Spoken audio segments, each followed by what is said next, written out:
Hello everyone and welcome to history class.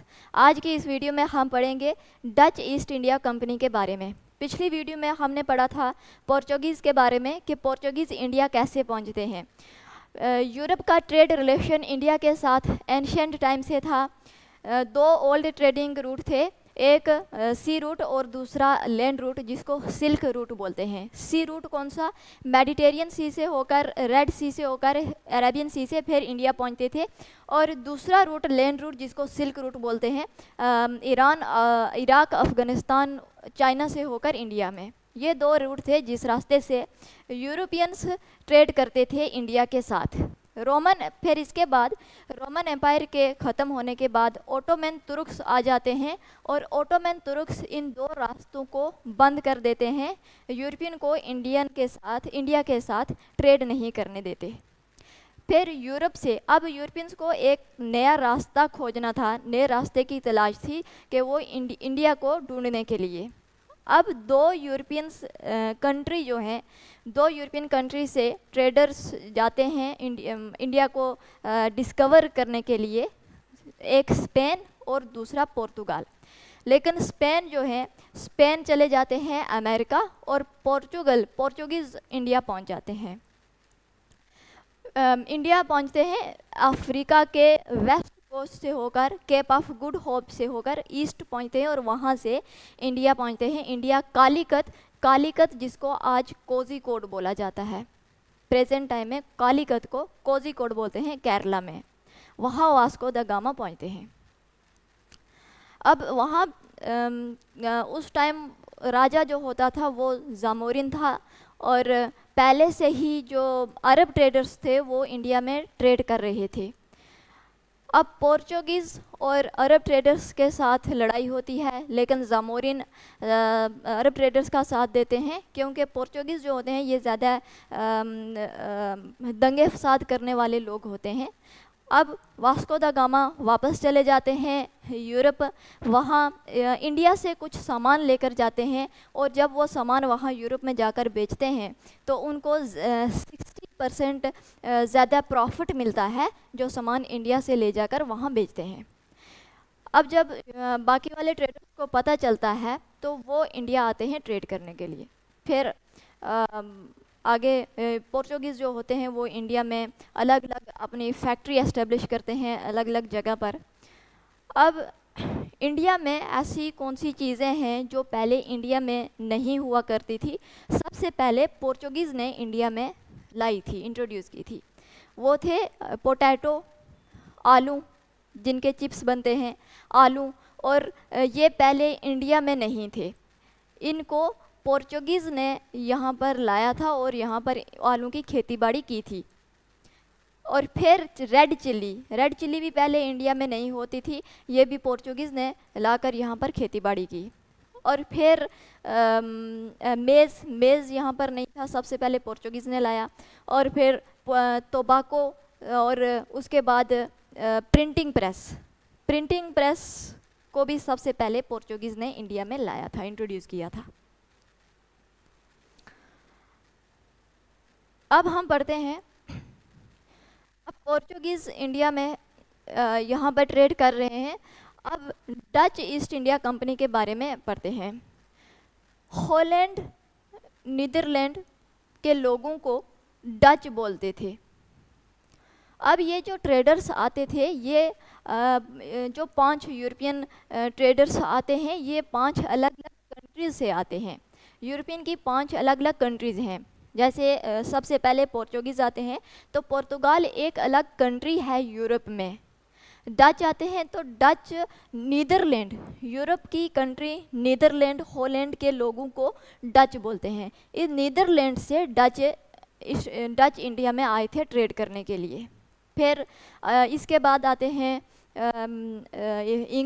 English आए थे England country से, Europe की जो इंग्लैंड कंट्री है वहाँ से इंग्लिश आए थे। और फिर डेनिज आते हैं डेनमार्क से और फ्रेंच फ्रांस से। ये 5 अलग कंट्रीज़ हैं यूरोप में। इन कंट्रियों से ये अलग अलग ट्रेडर्स जो थे ये ईस्ट में आए थे ट्रेड करने के लिए। डच कहाँ से आते हैं? नीदरलैंड के लोगों को डच बोलते हैं। अब ये इंडिया में इंटरेस्ट नहीं होते हैं, इंडिया के साथ ट्रेड करने में इंटरेस्ट नहीं रखते हैं। ये ईस्ट में आते हैं ट्रेड करने के लिए but not interested with India. अब सबसे पहला फर्स्ट डच जो आता है ट्रेड करने के लिए ईस्ट में, वो है कॉर्नलिस दी हॉटमैन। कॉर्नलिस दी हॉटमैन फर्स्ट डच मैन है जो पहुंचता है कहाँ, सुमात्रा आइलैंड में। सुमात्रा आइलैंड में 1596 में। अब इनका जो ज़्यादा इंटरेस्ट होता है ट्रेड करने का, वो होता है इंडोनेशियन आइलैंड के साथ। Indonesia island of Java, Sumatra and spice island, यहाँ पर जाते हैं ट्रेड करने के लिए। अब जब फर्स्ट डचमैन कॉर्नलिस दी हॉटमैन जब पहुंचते हैं सुमात्रा ये ट्रेड करने के लिए, तो इनके पीछे बाकी वाले ट्रेडर्स जो प्राइवेट ट्रेडिंग कंपनी हैं वो भी आते हैं ट्रेड करने के लिए। फिर जो डच पार्लियामेंट है ये क्या करती है, 1602 में United East India Company of Netherland, ये एक कंपनी बनाती है। Dutch East India Company establish होती है फिर 1602 में। अब डच पार्लियामेंट में एक चार्टर निकाला जाता है जिसमें ट्रेडर्स को खुली छूट दी जाती है कि वो वार कर सकते हैं, ट्रीटी कर सकते हैं, एक्वायर टेरिटरी हासिल कर सकते हैं एंड बिल्ड फोर्ट्रेस, किलेबंदी कर सकते हैं, किला बना सकते हैं। हम इनके काम में दखलंदाजी नहीं करेंगे, नॉट इंटरफियर, इस मैटर में इंटरफियर नहीं करेंगे। अब ये कंपनी जाती है ट्रेड करने के लिए ईस्ट में, इंडिया में इनको इंटरेस्ट नहीं होता है। ये उन जगहों पर टारगेट करते हैं, उन फैक्ट्रीज़ पे टारगेट करते हैं जहाँ पहले से पोर्चुगीज़ होते हैं। पोर्चुगीज़ ने पहले से ही फैक्ट्री लगाई होती है, उन फैक्ट्रीज़ को ये टारगेट करते हैं और उन फैक्ट्रीज़ को कैप्चर कर लेते हैं। यहाँ से पता चलता है कि डच ज़्यादा स्ट्रॉन्ग हैं, पोर्चुगीज़ से ज़्यादा स्ट्रॉन्ग साबित हुए डच ईस्ट इंडिया कंपनी। अब ये माले स्ट्रेट जो पोर्चुगीज़ के अंडर होती है, इसको भी अपने कंट्रोल में कर लेते हैं।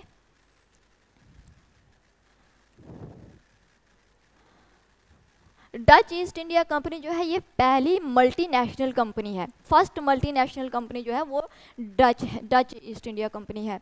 मल्टीनेशनल कंपनी क्या होता है, मल्टीनेशनल कंपनी होगी मल्टीनेशनल कंपनी जिसका हेडक्वार्टर जो होता है वो एक कंट्री में होता है, लेकिन उसकी अलग अलग ब्रांचेस दूसरी कंट्रीज़ में ब्रांचेस जो उसकी होती हैं फैली होती हैं।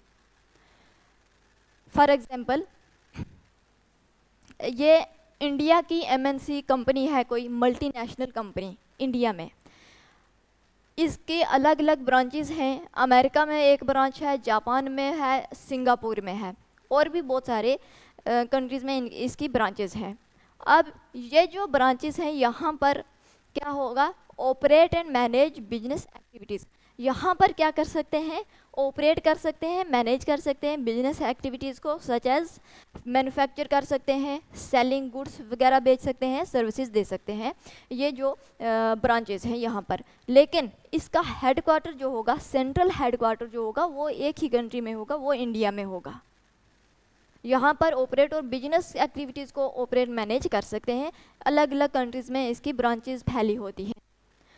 मल्टीनेशनल कंपनी वही बनती है जिस कम से कम एटलीस्ट कम से कम एक कंट्री में उसकी ब्रांच होनी चाहिए, तभी जाकर वो मल्टीनेशनल कंपनी कही जाएगी। For example Tata Motors, Samsung, Wipro,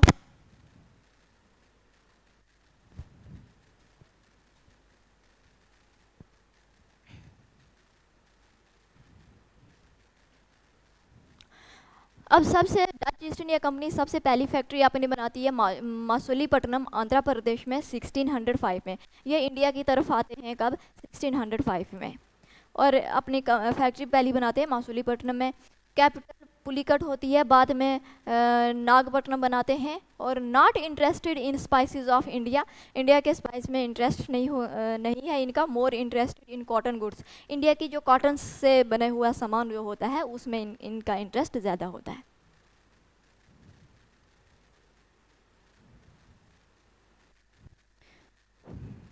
इस वीडियो में इतना ही रखते हैं, इससे आगे नेक्स्ट वीडियो में करेंगे। Thank you so much.